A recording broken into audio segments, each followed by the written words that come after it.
Well, good morning, Harris County, and welcome to the Homegrown Series. It's Thursday, it is 10 a.m., and the Harris County office of Texas A&M AgriLife Extension would like to welcome you to today's lecture. Our lecture today will be the importance of soil testing, and that's going to be presented by Shannon Dietz, who is our Ag and Natural Resources agent. Just a reminder, in 2 weeks, we will be covering spring garden preparation, and that will be presented by Brandy Keller. So without any further ado, I'd like to introduce Mr. Shannon Dietz. Shannon, it's all yours. Thank you, Paul. Good morning, everyone. Hope everyone's doing well today. It is a little overcast and pretty dreary looking out from the windows here on the 10th floor of the office building. Hopefully we'll get a little rain today. It's been kind of dry lately, so if you're in the Houston area, be ready for some rain. So like I said, it's been a while, and we'll gladly take what we can get. So I know we have a lot of people that's going to be joining us today, and thank you all for joining us. Thank you for taking the time to listen to our presentation today on the importance of soil testing. Again, my name is Shannon Dietz. I'm the County Extension Agent for Agriculture and Natural Resources with Texas A&M AgriLife Extension based here in Harris County. And again, I'm happy to be here with y'all today to share this information. In the chat box, Paul will be posting a couple links throughout the presentation on some of the areas that I've gotten resources from for our presentation today. And you can also post questions. And we will get back in touch with you either at the end of the presentation. We'll have a little time for Q&A, and we'll do that there. Or there will also be a page at the end of the presentation that gives my email address, and you can contact me directly there. One thing I want to introduce this morning too is if you're from outside the Houston area and you want to type in where you're from, we would be glad to see that. If we kind of sometimes take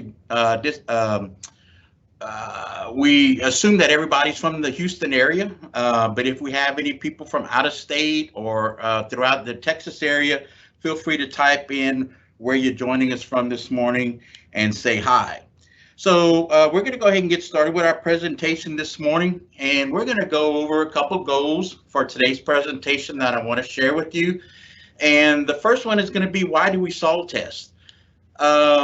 Both myself and Paul, who is the horticulture agent here in the office as well, my coworker, we get numbers of calls monthly and weekly about soil testing, or what do we, even without soil testing, is like, what do I need to add to my soil to make my vegetables grow? Or if I'm having a disease problem in my lawn, what do you think could be affecting it? Could I be overwatering it, or could it be drought or whatever?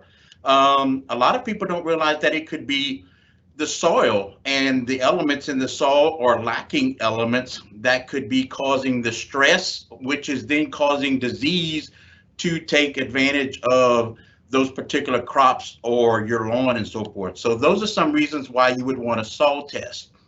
We're going to be talking a little bit about chemistry. If you've had chemistry in high school or in college, we're going to be going back to those days. Who would have thought that, we would still be talking about one of those things, kind of like in math class, is like your math teacher was going to say, remember how you're going to be using this later on in life? Well, hopefully some of those chemistry terms that you might have learned, or general science terms, or natural science terms that you've learned back way long ago, like myself, they'll start to come back, and you'll be able to understand a little bit more of the processes why we want to soil test today. We're going to talk about the steps to properly perform a soil test, and then we're going to have some visuals on filling out the soil test form, and as well as understanding your results, because obviously if you don't understand the results of your soil test when you submit it, it's not going to do any good to you. So we want to make sure that you're fully understanding what those results mean. So going forward, we talked about why we soil test. And I thought this was a good explanation, and it kind of really puts everything in perspective of why we soil test. And it's basically fertilizing plants without knowing the soil pH and fertility is like planning a trip without knowing the starting point. You must know what steps to take to get to your destination. You must know the existing pH and fertility to decide how much, if any, lime and fertilizer to apply to get optimum plant growth. So that's one of the first things people are always talking about is like, how much lime do I apply? Well, when was the last time you did a soil test? Maybe like 5 years ago, or I've never really done a soil test, or people who move to new subdivisions, and they really want to get their yard looking really nice and compete with the neighbors and do a really nice landscape and so forth. A lot of these soils are brought in, so soils have been around for eons and eons and eons, way back from the dinosaurs and so forth. So soils have been here forever. So can you imagine all the stuff that is actually broken down into soils and actually make up the composition of what soils are? So really, you have to have an understanding of what is in the soil before you can even move forward. And that basically talks about why we're doing that today.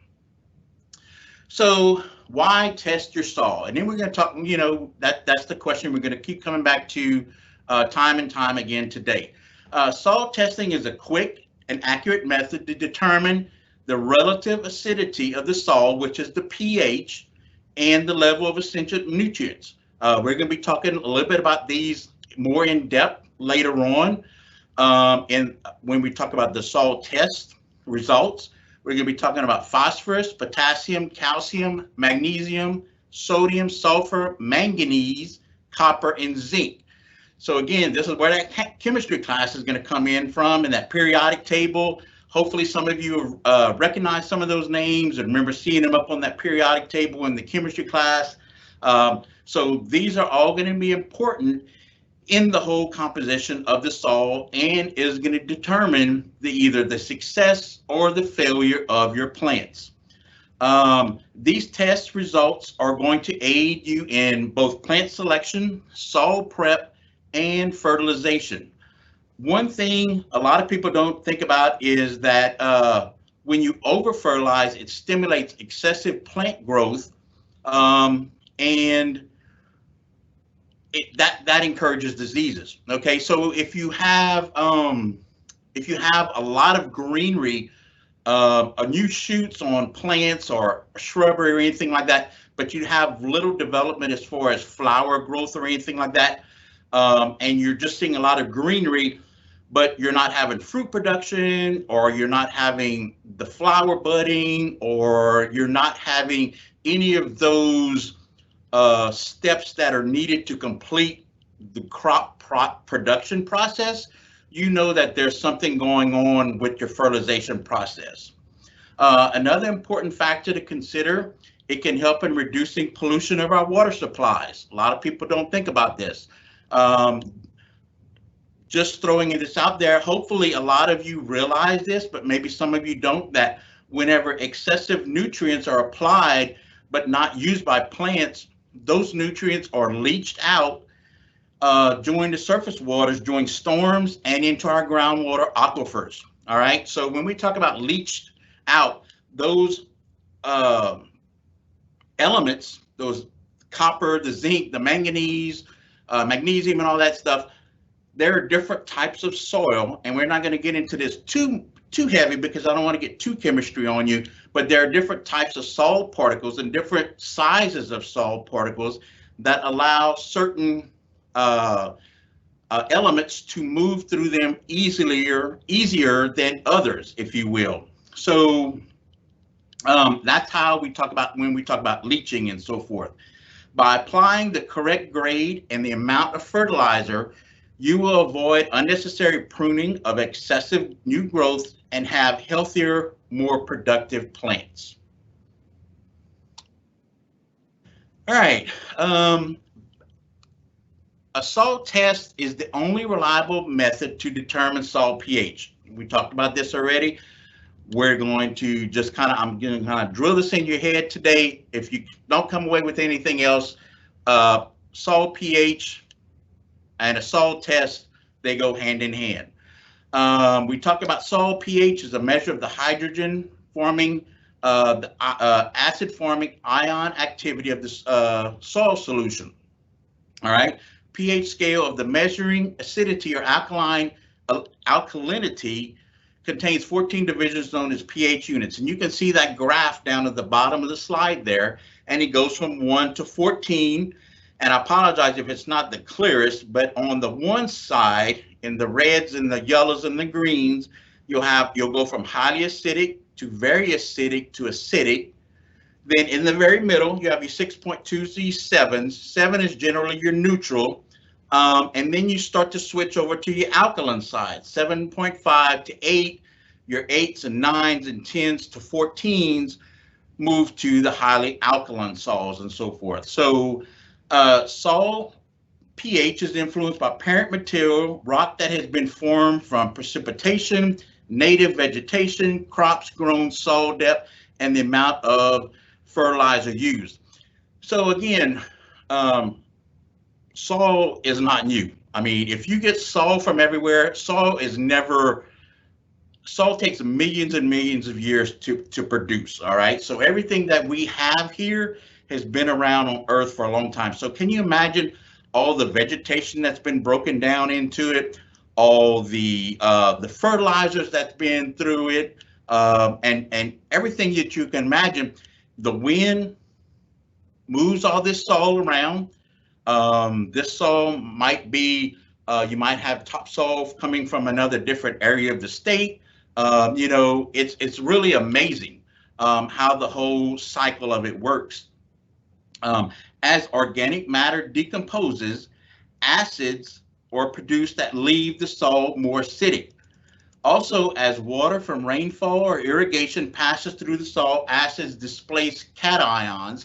Cations, when we talk about those are the positively charged ions, again, a chemistry, such as calcium and magnesium, which are leached from the soil. Again, those are in the soil, and they have the ability to go into our aquifers and so forth. So low pH can cause some elements to become chemically bound to soil particles, making them unavailable to plants. Microorganisms responsible for the decay of organic matter may be limited or inactive in highly acidic soil. All right. So when soil rises above 6.5, trace elements such as iron, manganese, copper, and zinc become less available. So different crops, different plants, different flowers, different variations require different pHs, okay? So even though we have a pH scale that goes from 1 to 14, obviously it would be very hard to grow in those very extremes on either side of it. There are certain ranges of the pH scale that certain flowers and certain crops like to grow in as opposed to others, all right? So plants require different pH levels. Blueberries, rhododendrons, and centipede grass grow best in soils with a pH between 5.0 and 5.5. And then on the other side of that, if the soil pH is above the preferred range for a plant, growth will be slowed or the plant may develop stress problems. And we talked a little bit about that earlier, stress problems. And that brings on, when you have stress in a plant, that brings on diseases, and that also attracts insects. And next thing you know, your crop is being consumed by insects, and it's going to be on the downfall. So it's not a good thing. So again, it all goes back to finding out what the nutrient capacity or the holding of your soil is. Next is a little graph just to kind of show you another visual from the previous slide. If you look at, you know, this is kind of a basic from like what the pH scale was before that we showed you before. you have your acidic soil, your just right, and your alkaline. So basically you have your 1 to about 5 on your very left, and then your 5 to 7, 7.5 right in the middle, you're just right, or your 6 to 7-ish kind of type thing. And then your alkaline soil starts around your 8, goes up to your 14. So you can see that in the soil, this is just one example of all the elements, all the nutrients that are found in the soil that are essential to plant growth.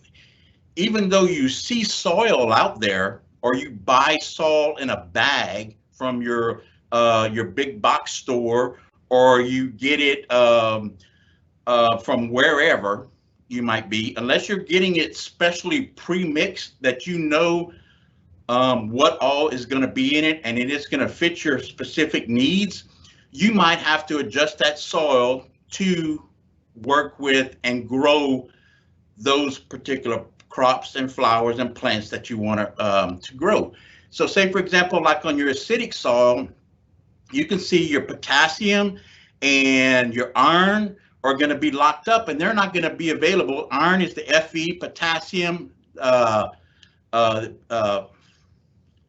there, and then so whenever they're locked up like that, they're not available to the plant. So they're in the soil, but they're not any good to the plant because the adjustment of the nutrients is not right.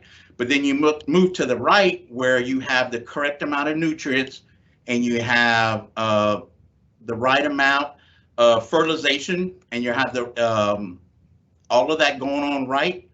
Everything is available to the soil, and then you're going to have a really happy plant. You're going to have beautiful flowers. You're going to have excellent crop return and so forth like that. And then you move to the other side, and it's the exact same sample where you're going to have some of the elements locked up and not available to the plant.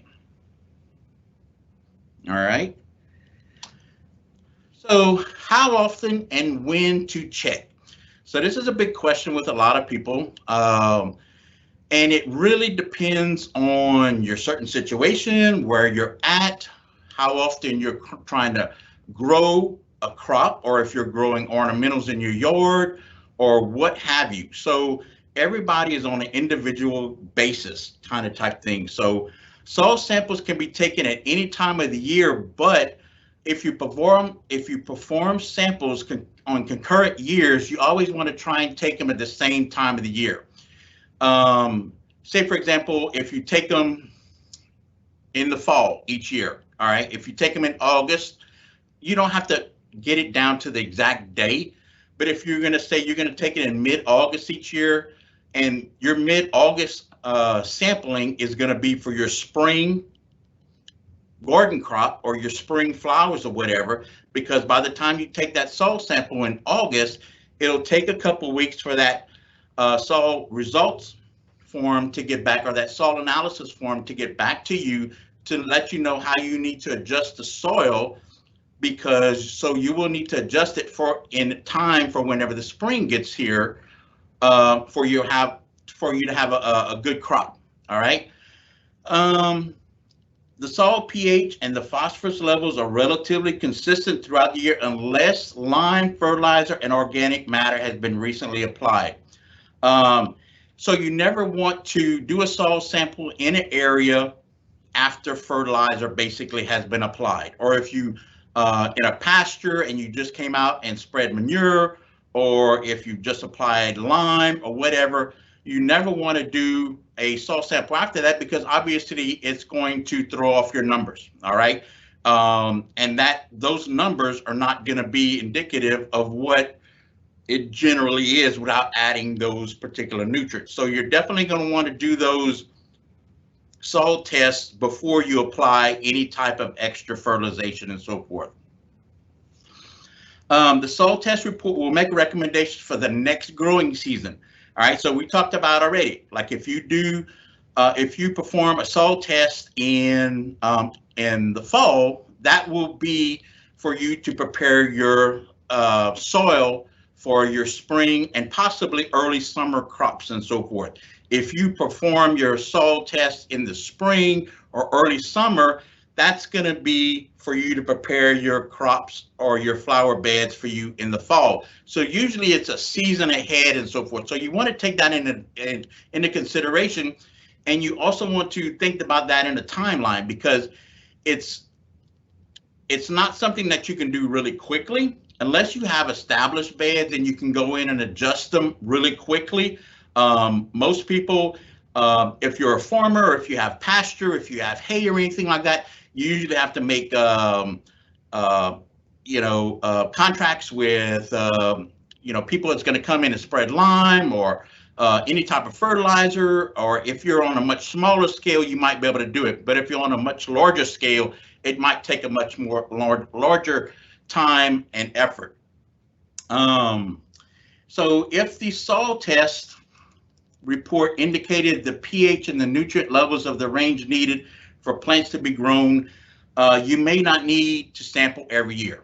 All right. So again, in a small area, like if, for example, you're working with some raised flower beds or a raised garden bed, and you don't have a lot of turnover in soil, or you keep the growing conditions pretty much the same, you don't change out a lot of the crops or the flowers or anything like that, you could probably get away with doing every other year, every 3 years or so forth like that. So, but if you're in a business where you rely on pasture or hay or grazing for cattle or something like that, you're probably going to want to keep track of that on an every year basis, at the latest every 2 years, because the longer it gets away from you and the longer that you do a soil test, perform a soil test, those nutrients could actually be decreasing further and further down, and it's going to take more money from you as the farmer or the producer to get those levels up to where they need to be. All right, so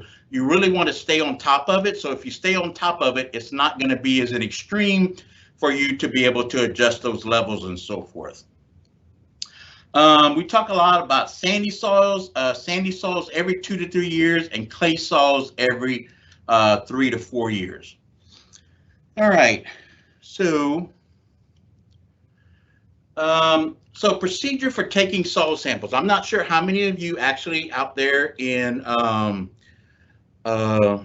Zoom land have actually done soil samples before. This is nothing to be afraid of. You don't have to be a scientist to do this. By any means, anybody can perform a soil sample test. They're very simple. They're not complicated at all. There are a couple rules that you kind of want to, or steps, not really rules, but just steps that you kind of want to follow in order to get an accurate soil sample.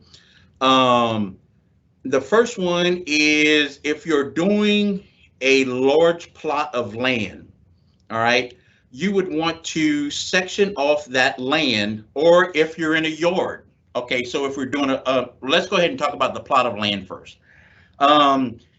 If you're working with a plot of land, a pasture, say for example, and you have Bermuda grass and Bahia grass growing in one area, and you have you have a garden crop grow in Bermuda and Bahia grass in like a 2-acre section on in part of the plot, and then you have a big truck plot, like with your crops and corn and watermelons and different things like that, and that takes up about another 2 acres over on another plot of the land, and then your wife or somebody has a little 1/2-acre plot where they grow flowers and so forth. So you have 3 distinct areas there, and they have the growing conditions and the nutrient value of each one of those crops are going to be different. So you're going to want to take soil samples from each one of those particular areas, and you're going to want to keep them separate. Very, very important. You're not going to want to mix them. All right. So, and this is what the slide is showing. You're going to want to label it. And you can do this any kind of way. It doesn't have to be A1, A2, A3. You can use any type of letter or number variations, just so long as you know whenever you get the results back that those numbers correlate to where you took those particular samples from. All right. So that's basically what that's saying. Taking a composite sample. And then right after this, we're going to have a video to show you. So For those of you who are visual, we will be moving on to that. So I'm a visual person, so I did include that in there. So that will be coming up shortly. Basically, a composite sample, you can use a couple different tools when taking a soil sample. You can, I would suggest if you have a large plot of land or if you take soil samples pretty often, or if you have pasture or anything like that, I would invest in a soil probe, a stainless steel soil probe.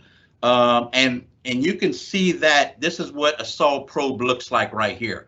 I'm using my laser. And so this is something that's going to kind of look like a capital T. Basically, it's going to have a handlebar on the top and a straight line down the middle. And then it's going to have an opening down at the bottom, usually about a 4 to 6 inch shaft that's going to have an opening in it. And then you're going to push it down into the soil, and it's going to give you a core sample of a soil. So basically, you're going to put it in. Some of them have like a footstep on it that you can kind of push down a little bit and give you a little bit more pressure to get that soil down in there. Some of them have like an auger where you can actually screw it down into the soil. Those aren't quite as good. I would prefer to go with the straight soil probe. If you're in a garden or if you're in a much smaller section, if you're just doing raised beds or anything like that, you can definitely use the hand shovel, the hand trowel method of using that. So you wouldn't need to invest in something like the garden, the soil probe. The soil probe for a good one will run you anywhere in between $50 and $70, and you can get them off of Amazon. Just type in soil probe, and there are plenty of choices there to choose from. But you can definitely get away with the soil trowel. So you'll need either one of those. Next, you will need a clean bucket. It has to be clean, preferably new, or after each use, you would probably want to write like soil sample bucket on it. And then what you're going to do is you're going to want to clean it out with good clean water after each sample. All right. So you're going to use, say, for example, we're going back to the graph up at the top, A4, if we're collecting from that site. Okay, we're going to want to get, 10 to 15 core samples from that particular area. You're going to pull each core and you're going to empty it into that bucket, the clean bucket. And then once you've finished all of those 15 samples, you're going to mix all of them with your clean hand, or you can use a glove or whatever. It doesn't really matter. I don't mind getting my hands dirty. Some of you don't. It's all part of the job. Mix it really good. Take out any debris. You really should clear away the debris and everything beforehand. But if it's got any small rocks, any pieces of wood or any foreign objects or anything, basically just want good clean soil as much as you can. And then you're going to mix all that, and then you're going to take about a cup of that sample, and then you're going to either get a soil sample bag from us, or you can get it from any extension office throughout the state of Texas from their extension staff. You can just give them a call, or if you're watching from out of state, you can call your extension office in your county, and they probably have recommendations, or they have bags that they can ship you, and they will also tell you where the soil sample lab is at, where to send that off to. All right. Another point that you're going to want to make sure that you're doing is that you're going to want to try and get the soil as dry as possible. So it's always good. Sometimes, like if you do a soil sample here in Texas, you're not really going to want to try and do it like in August, July, or something like that. The ground is going to be pretty darn dry, and it's going to be hard to get that probe down about 4 to 6 inches. Shoot for some time of the year that usually gives you some pliability in the soil that you're able to work with at least a little bit. You don't want to have mud. Okay, mud is not going to be good, but you just definitely want to have a consistency of soil where you can put it in your hand and you can kind of crumble it like this, or you can run it between your fingers and it'll crumble and then it'll fall apart. So that's the consistency you're going to want. And like I said, you're going to get about a cup and a half. You're going to put it in the bag that we provide you, or you can put it in a Ziploc bag. It doesn't have to be anything fancy. The bags that we provide here, the Extension Service has information where you would put all your contact information on it. On a regular Ziploc bag, you would just write your location on it, A4 or A3 or whatever, and you're good. All right. So what's going to happen with that soil is it's going to be sent off to the lab, and it's going to be super dry. All right, and it's going to run through a whole bunch of tests and everything, and that's where we're going to get up to next here, guys. So once we figure out how to do the soil sample, this is where you're going to, if you're watching here in Texas, around the Houston area or anywhere like this, this is where you're going to actually send your soil samples to. All right. We have a really great soil sample lab up in College Station, and they are really pretty timely on their turnaround time for soil sampling. There are certain parts of the year that they might get a little backlog more than others, obviously in the spring. So if you haven't had your soil samples yet done for the summer or later on this year, you might expect a little bit longer turnaround time, because I'm sure they are getting overwhelmed with the number of samples coming in for people who are going to want a spring garden and so forth and everything. Again, those spring gardens, remember, you should have had those soil samples in back in the fall to prepare your soil beds for this year. But that is the information, and we're going to provide that on a sheet a little bit further on down the line. So if you missed that information, we'll be able to provide that for you. So now we have that visual, guys. So how to collect soil samples. This is a coworker of mine up at University of Arkansas, and his name is Matt, and he does a really good presentation on how to collect a soil sample from both a raised flower bed or raised vegetable bed, and also a backyard area. So I'm going to turn it over to Matt now, and he is going to give you some really great information, and we're going to come back at the end of that, and then we're going to finish up our presentation here.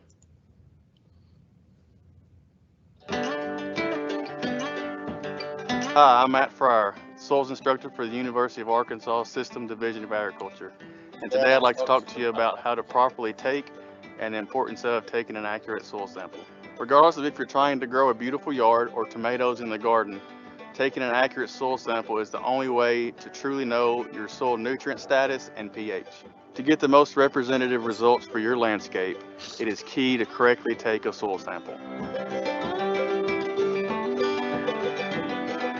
To take a soil sample, the equipment you need include a soil probe, a clean plastic bucket, and a clean container. That container can be a soil box,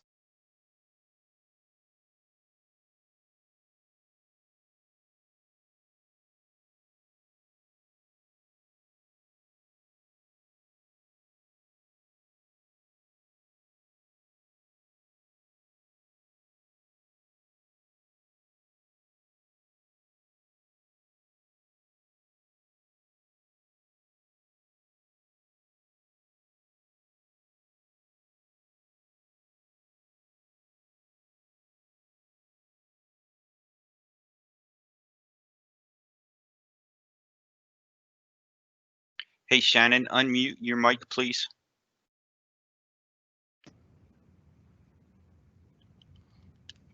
I didn't know I was muted. I apologize. using a soil probe, insert it into the ground at the recommended depth, give it a quarter of a turn, and remove the core from the ground. Am I still muted? As I said earlier, you can use a spade to take a soil sample, but be careful to take Can you hear, a Paul? uniform depth. Yeah, it's good. It's good. You're good. Soil nutrient concentrations are typically higher at the soil surface and decrease as you go down the soil profile. So samples collected with a spade may overestimate soil fertility because the wedge-shaped sample tends to overrepresent the surface soil and underrepresent the bottom soil depth. Just like using any tool to take a soil sample, you want to remove the organic matter from the soil surface. Now, when using a spade, you want to take the wedge out of the ground and use a pocket knife to cut a uniform column at the correct depth for your soil sample. Now this is pretty difficult and usually not very pretty, so we always recommend using a soil probe. Deposit your soil core in the bucket and repeat this process 10 to 15 times in a zigzag pattern across the landscape. Soil nutrients can vary across the landscape, so it's important to obtain soil cores that are representative of the entire sampling area. The ideal soil core depth will be dependent on what you are growing in the soil. For lawns and permanent landscaping, the soil sample core should be collected from the top 4 inches. For gardens, soil samples should be collected for the top 6 inches of soil. For mature fruit trees, aim for a depth of about 6 inches also. Once all soil cores for a sample area are collected, break them up, mix them together, remove any rocks or organic material by hand, and fill the soil box or zip top bag with 1 pint of soil. Be sure to label each of your samples to keep track of which area in your landscape they were collected. If the soil is too dry to get a uniform sample or too wet to break up the soil cores, wait until conditions improve to take your soil sample. Samples should be collected every 2 to 3 years. Ideally, they should be collected from late fall to early spring in the dormant season, and samples should be taken at the same time each year you sample. Finally, always take soil samples before adding any fertilizer or organic amendments. Thanks to the Arkansas Fertilizer Tonnage Program, the University of Arkansas System Division of Agriculture offers soil testing services to Arkansas residents for free. To take advantage of this free service, bring your samples to your local county extension office and they'll be happy to walk you through the process. Once soil testing is complete, you will receive a soil test report with information about your soil's pH and nutrient availability. It also contains specific fertilizer and/or lime recommendations. With this information, you can make informed decisions about your soil and help your landscape flourish. If you have any questions about how to collect soil samples, or if you need any help understanding your soil. All right, so let's see. Paul, you still there? Yes, I am. Okay. All right, trying to get to the next slide.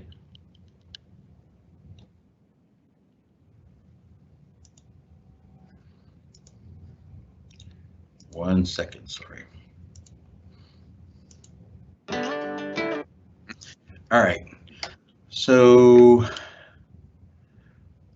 I lost my notes slide on the others on my.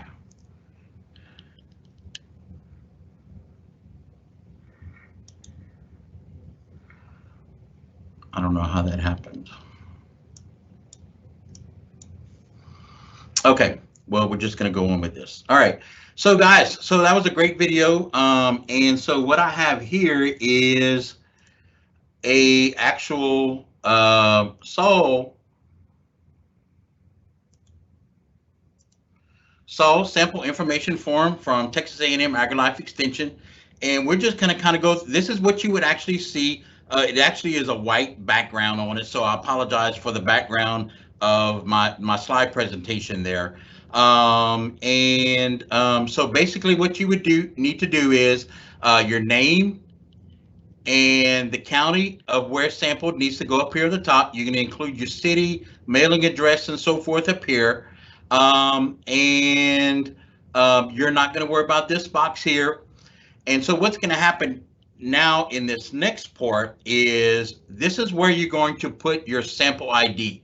So say, for example, if you had, if you're working with that graph that you had before, A1 and A2 and A3, so you're going to put A1 here, your acreage represented, whether it be a half acre or an acre, and then what crop are you growing, whether it be flowers, pasture, hay, any specific crop that you're going to put there.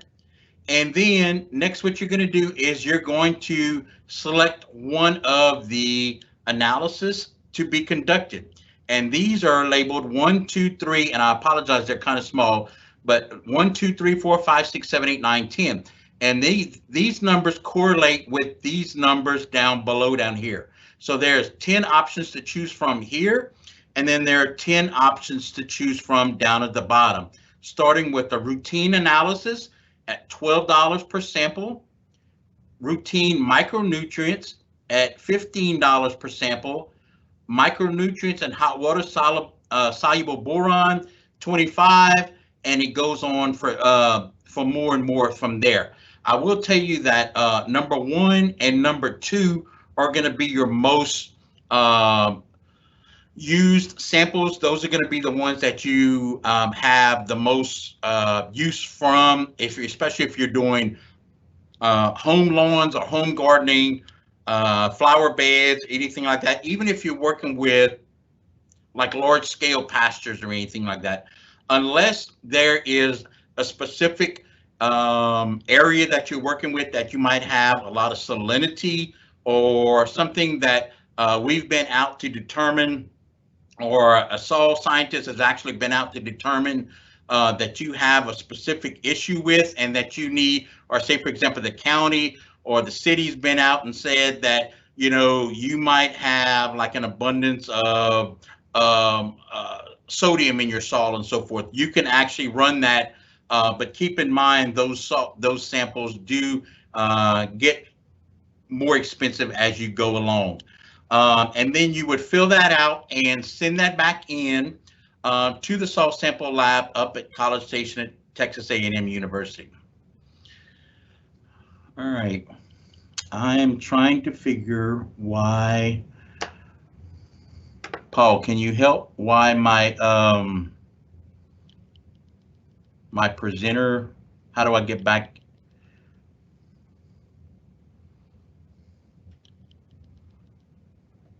Your presenter screen is looking fine. I mean, my screen with my notes. You may have opened something else on that other screen. Is there something else on that screen that's covering it up? Hold on.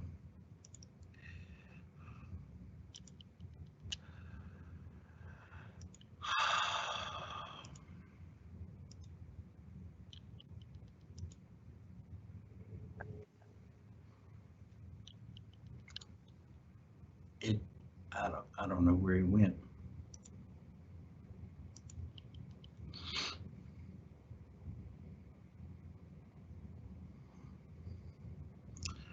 One second, everyone. I apologize about this.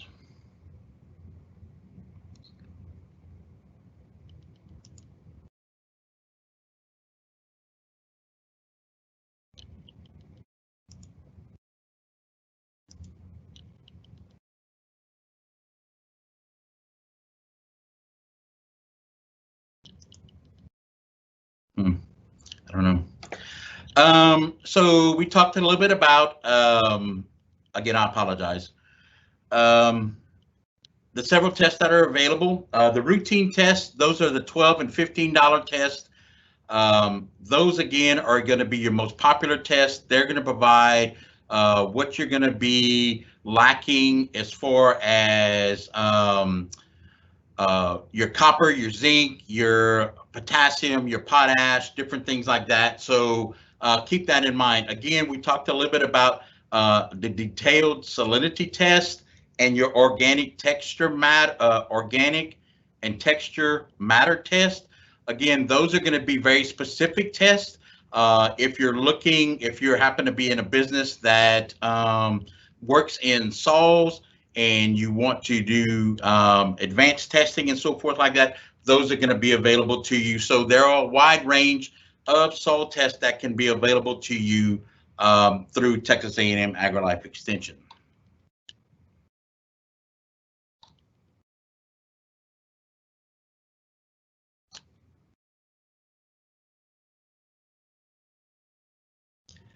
Well,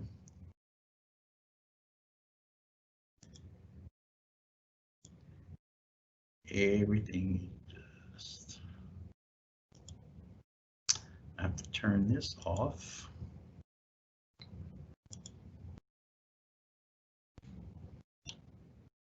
All right. So understanding soil test report forms. All right. So you're going to get back a variety of information on a soil test report form that once your soil has been analyzed by the lab technicians at Texas A&M AgriLife Extension. So these are the following terms that you are going to get reported on your form, and we have a visual that's going to be coming up next that you're actually going to be able to see these on. So it'll kind of put it in a better perspective for you. But it's going to tell you what type of class or soil class your soil is coming from. If it's minimum, if it's minimum organic, or if it's organic. All right. The next one is going to be your soil pH. We talked a little bit about that already. Your phosphorus and your potassium levels are going to be represented by P1 and K1.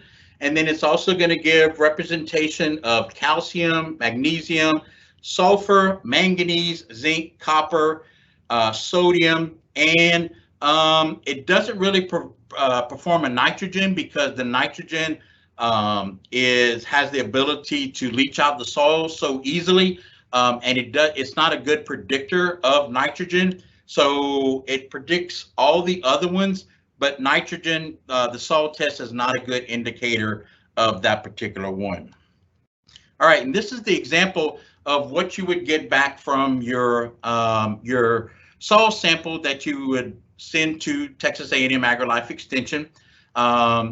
This was actually sent. This is a copy that was sent to our office, and this is something that you would get. You would provide your email, and they were going to email you a copy of this once they finish analyzing your particular soil sample that you send in. And you can see, starting from top to bottom, it'll tell you who it was generated for. It was generated here for Paul Winsky. His address here. He was in Harris County, and the crop grown was flowers.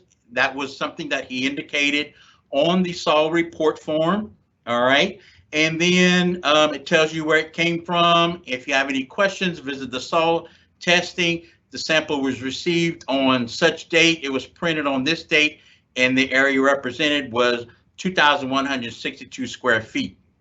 So then it goes down and breaks down into what we just talked about on each one of those on the previous screen. So you can see where it starts talking about the pH. The pH is the first one. That's the one that we've been talking about all morning. pH is what you're going to find out where you're starting off with your soil. So you can see it's an 8.3, and it's listing it as moderately alkaline. All right. So remember that scale from 1 to 14, that 6 to 7 range was neutral, and then once you get over into the 8 side, that's whenever you start jumping over into that alkaline soil and everything. So we're just a little bit past the neutral side, not heavy on the alkaline, but just enough that it's reading as alkaline soil. Your nitrates, and then what it's going to do here is, if you follow the laser down, it gives each one of these phosphorus, potassium, calcium, magnesium, sulfur, sodium, iron, zinc, manganese, copper. All right. And so what it's going to do is it lists the results here in the column, and you'll see that, say, for example, phosphorus. OK, it's listing 6 parts per million, and the ideal would be 50. All right. So it's way below the ideal marking for growing flowers. All right. So what it's saying is, if you look over here on this side, this is the fertilizer recommendation. So phosphorus is going to be, for every 1,000 square feet, they would want to have you apply 2.6 pounds of potassium chloride over that area.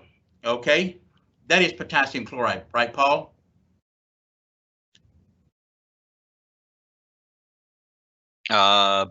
Yes, it is. Yeah. Okay, that's what I just want to make sure I was double checking on that. Yeah, and then so 2.6 pounds to bring that up to that level where you would need to perform or have optimum growth for your flowers and so forth. And then the potassium, you'll see 146 is what it's reading at, and 175 is the optimum. So you're not far off there. But then if you come down to the calcium, you're way off the charts there. So you can see not only does it give the number listing on the parts per million, but it also gives a graph there. And then this is your midway point. And then this is, so anything on this side is going to be extremely abundant in the soil. So you can see as you continue down, magnesium, it's reading at 425 parts per million, and the ideal would be 50. So you have plenty of that and so forth. So the potassium, what it's saying is you're not missing off of that 175 by very much. So it's telling you to bring that 146 up to that 175 level. You only need to apply about 0.6 pounds of potash to the soil to be able to bring it up to those ideal conditions where it's going to free up those nutrients in the soil. They're not going to be locked up by other elements and so forth, and they're going to be free to use by the plants. Remember, if they're locked up and they're tied up by other elements, that's the key thing.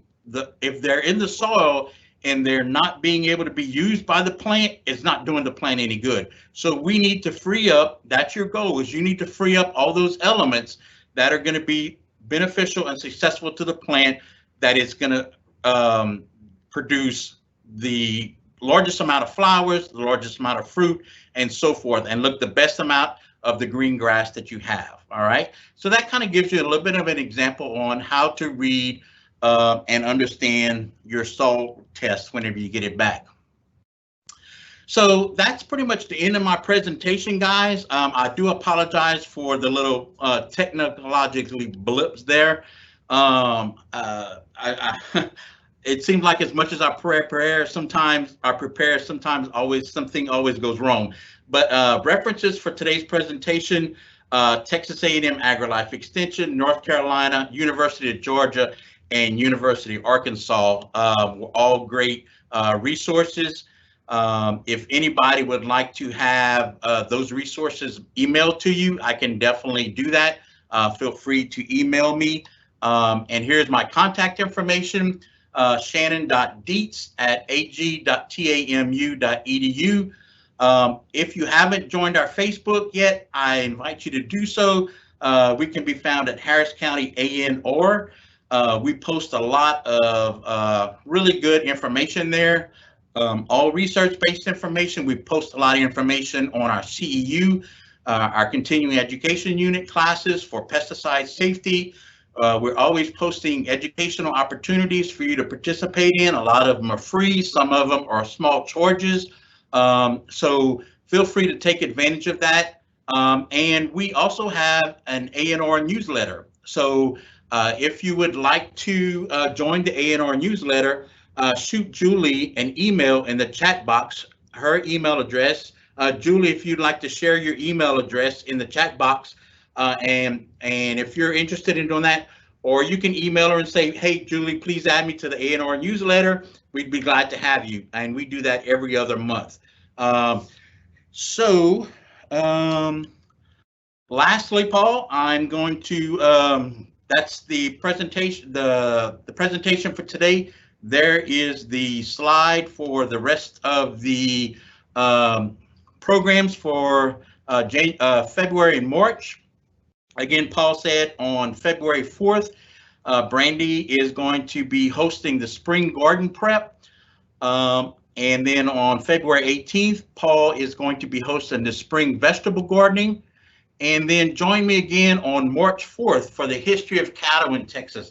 I'm really looking forward to presenting that. That's going to be a really fun and interesting presentation. Hopefully that we can get you interested in to share some more information about that. And then Brandy's going to wrap it up on March 18th with all about basil. So Paul,